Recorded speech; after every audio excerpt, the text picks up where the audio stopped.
Possibilities was originally made to just be shown at conventions.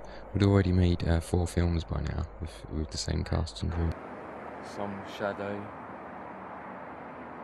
some haunted wanderer fantasy. And it was also a kind of reward, as a lot of them are Doctor Who fans. That short bit of dialogue was actually cut out of the finished film by Neil. I'm quite pleased he did, because I don't think it works that well. Obviously the script is packed full of Doctor Who references, but there's a little Back to the Future one in there as well, when the character that Rob plays is stumbling around in Perivale, and it's a little reference to Marty's first entrance into the 1955 Hill Valley in Back to the Future. We hoped to film the whole thing within a weekend, which was totally unrealistic due to all the locations. Right, playing the Rani in Possibilities. I wish I'd come up with a different costume idea, to be honest. I felt I stood out from everybody else, and I felt as if I was being stared at by passers-by, and not too happy wearing too much makeup, but never mind. I enjoyed it being evil, especially on the hopscotch. And I think Jennie actually wanted to play a female doctor, like myself, wanting to play the doctor, but there would have been 6 doctors and no villains otherwise. But I was happy to avoid casting myself as the doctor. I was a last-minute replacement in Possibilities to play one of the doctors, and I was a bit worried about that, you see, because some people can go mad if you don't get it just right, especially with something like Doctor Who, and so I don't know, maybe it came across all right in the film, maybe it didn't, but I like to feel that I wasn't copying anyone, but staying true to the Doctor Who character. Originally, this Doctor was written for James Noble, but he dropped out of the filming right at the last minute. I'd already arranged a full day's locations, and then he rang me on the Friday night, the day before, and said he couldn't make it. So I just couldn't reschedule, and I was not best pleased, actually. But amazingly, Jim stepped in with that short notice and turned out to be brilliant in the role. And there are at least 1 or 2 dialogue scenes in there where I've referenced the style of Marty and the Doc talking in Back to the Future, where they're pacing up and down and Marty's trying to keep up with Doc. Or worse. I spoke a lot to Neil about the references. What happened? This film is very much showing and not telling, especially with I know that Sophie Orchard mentions the flats in the background on the commentary to Remembrance of the Daleks. So I asked him if we could try and get them in the same shot. But there's loads of other tiny references that don't actually leap out at you. Remembrance of the Daleks must have cost quite a lot of money, because we used 3 of their locations, and the graveyard one was quite expensive. So we actually only had an hour in there, and I was kind of hurrying people up and trying to act really solemn at the same time. there was a point where I was stuck outside Sloane Square tube station for about 2 hours waiting for people to turn up. But I enjoyed visiting the various locations, especially the graveyard, the Remembrance of the Daleks, not Darlings location. And this scene was also cut out. But it doesn't really serve to forward the story, so it would have cut down the pace a bit.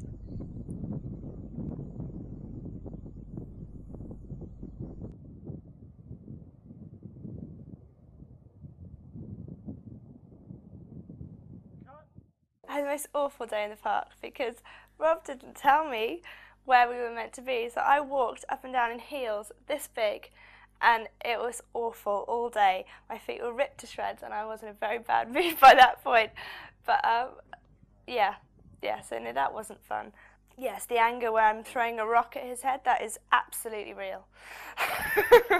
But not at him, it should have been Rob's head. At the end of the first day shooting, we had a hellish time trying to find the obelisk, and we searched for 2 hours and then finally found it miles away in the distance. But we did get a shot of it in the background, which is what was used in Morgan Undead, and we also feature the college, as you've just seen. So we achieved what we went there to do, I think. And then on to day 2, Ealing Broadway, which is quite close to where I live. Luckily, a lot of the cast were sleeping at my house. There was actually a lot of waiting about. They say this happens, don't they, when you see these DVD commentaries and stuff like that. They say there's always lots of waiting about. And it didn't bother me because I'm always pissing about anyway, so it was, I just found ways to bide my time, and but when things get set up and that, you got to get back into character, which is probably the hardest bit. You're still in having a laugh mode sometimes, and it can annoy certain people, I'm sure. This is another scene where there's lots of little touches, like Jim mentioning the tattoo, and Rachel here with her weapon. It's supposed to be reminiscent of the baseball bat from Remembrance, but we couldn't find a baseball bat. That was good fun playing Jim's companion. We had some quite fun scenes, and I really liked my character because she was a bit ditzy, and I don't know, it was good fun playing her. And Jim was brilliant and helped me, so it's really good. I wrote the script using 3 doctors because I just couldn't decide what kind of doctor I wanted to write. And also, when I came up with the story idea, it kind of worked a lot better to use more than one doctor. If anybody thinks that Richard is not doing a very good impression of the first Doctor, it's actually not meant to be the first Doctor. All 3 doctors don't actually exist. Hopefully you get that from the script, but they're just all possible regenerations, hence the title Possibilities. When we got to the school location from Remembrance, which is in Hammersmith, Good afternoon, gentlemen.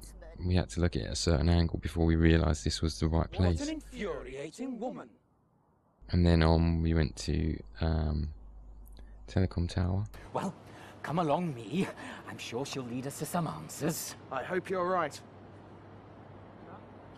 I think I had to find the location where they filmed it rather than the actual Telecom Tower to get this scene correct. Because they don't, well, they do go to the Telecom Tower, but I wanted the nice visual image, and Neil expanded on that by doing a shot of the 2 doctors silhouetted in front of him. Well, I'd got involved with Megropolis 1 first on Blood Relative, the vampire film, the very first film they did, and I just responded to an advert on Shooting People, a filmmakers network, and that was the first time I met Rob and the regular cast and crew of the Megropolis films. And Rob knew that I was making a feature film called Soul Searcher, and he knew that I wanted to get into directing, so he very kindly asked me to direct Possibilities. And being a bit of a Doctor Who fan myself, I understood most of the references in the script, though some of it had to be explained to me. And it was quite a fun shoot, because it was just a few days, which was a lot less than I'd been used to on my other projects. And it was done over 2 weekends, and everyone was pretty good-natured about the whole thing. We had a bit of a laugh. 1 or 2 little things went wrong, but really it was quite enjoyable to do.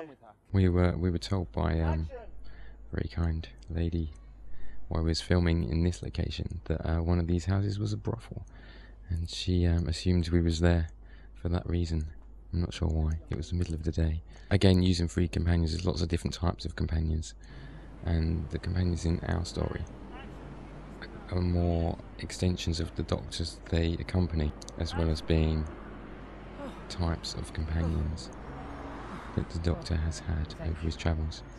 Although this shoot was stressful and it cost a lot of money, and I had very little money, and it was a great struggle getting all the actors together again.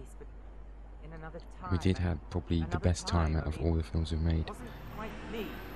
Maybe because everyone was doing, finally, the script they'd always dreamed of doing, playing the Doctor.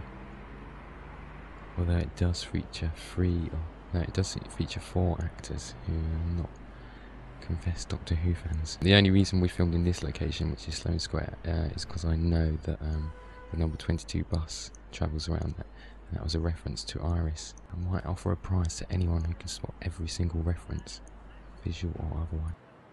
Another reason was that Sloane Square is quite close to this location, which is Albert Bridge, which is where a few scenes from Logopolis were shot.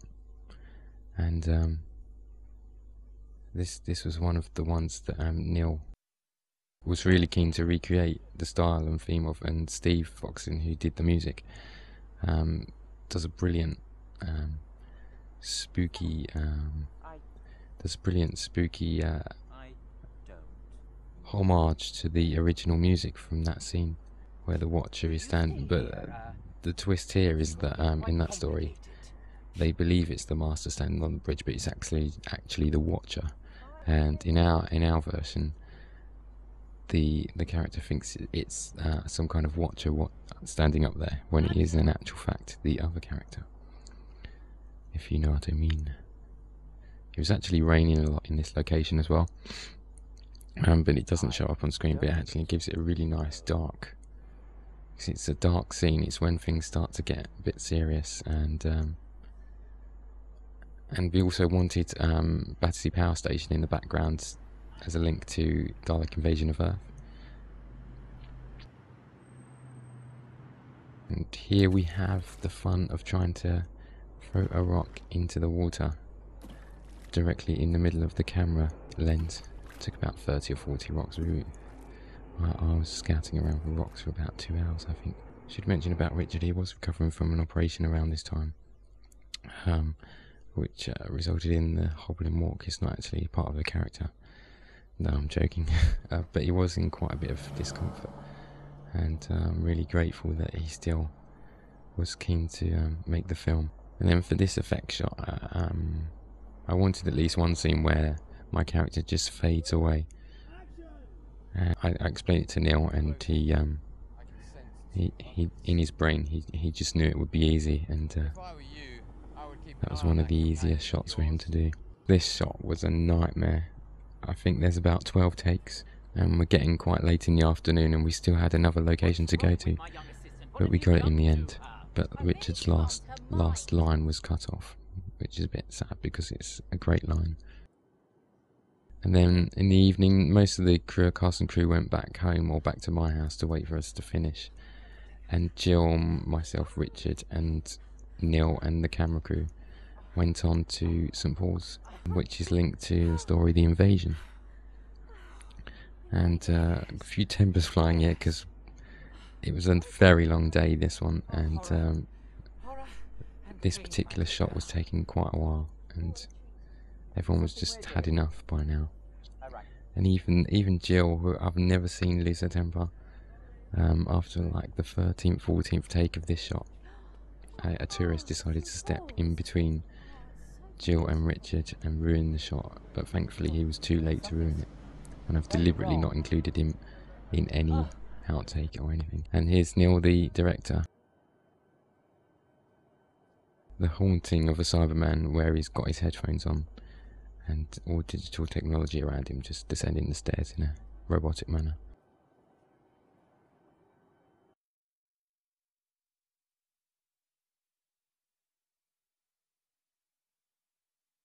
We're off to Earls Court. It was 6 AM in the morning, and I think by now I'd had enough. I was fed up of doing this film. I thought it was never going to get finished, and we were so close. And the only police box we know of is in Earls Court, outside the station.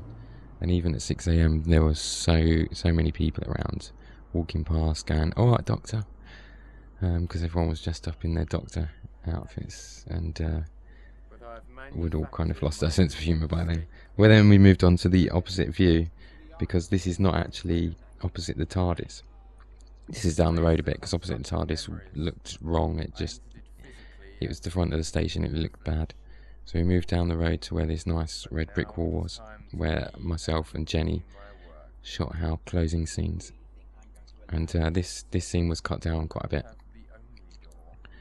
because there's originally a lot more exposition from my character, but you don't notice in the film, and I think it would have fatigued the whole drama of the piece to have included it, so I'm quite glad it was cut out. It was cut out for timing reasons because we needed to get it finished on this day.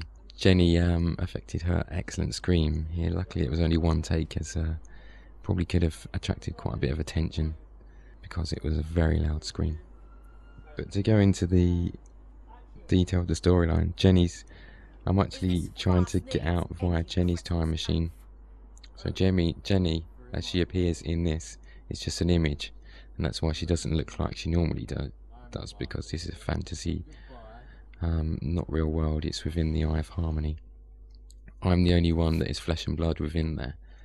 The three Doctor characters are possibilities, and the three companions, they're the ones that Jennie's character is interested in, because my character creates the first human TARDIS from them somehow or other, without the aid of technobabble. And if you link up all the names, it spells Lolita, which is another reference. Knock, knock.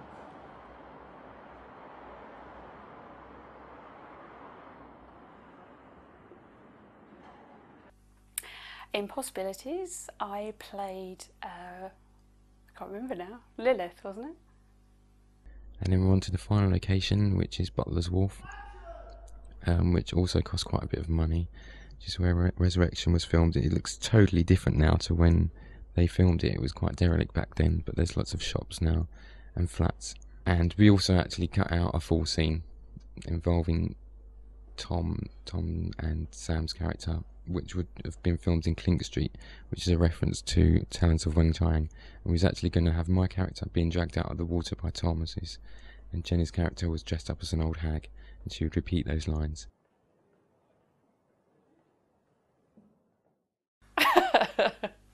In Possibilities, I played Lilith, who was an assistant. I'm not quite sure what she was doing hanging around with this mad guy, because he drove her nuts. But she did get to see some lovely architecture, apparently. And on the other side, out by the Thames,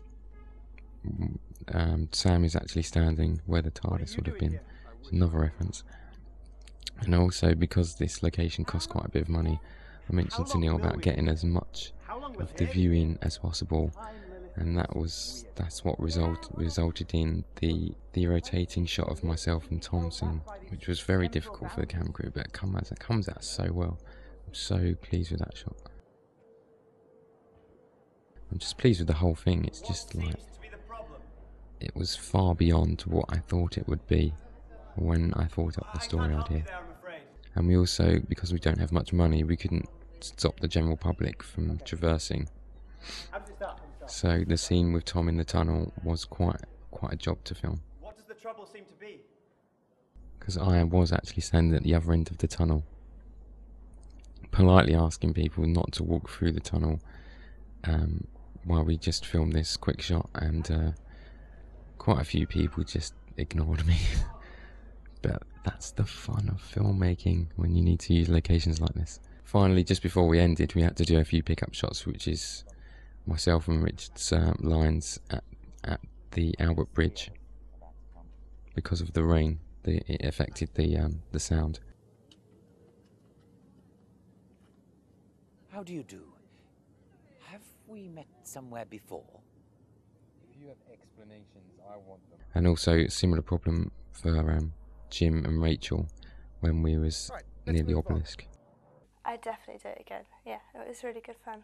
Yeah, I really enjoyed playing that part. If you notice, Rachel's actually wearing a different dress there, so she pulled it down so you could just see her strap.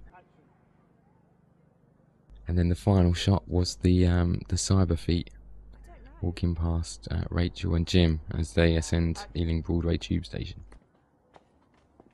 We hope you enjoyed it, because we enjoyed making it.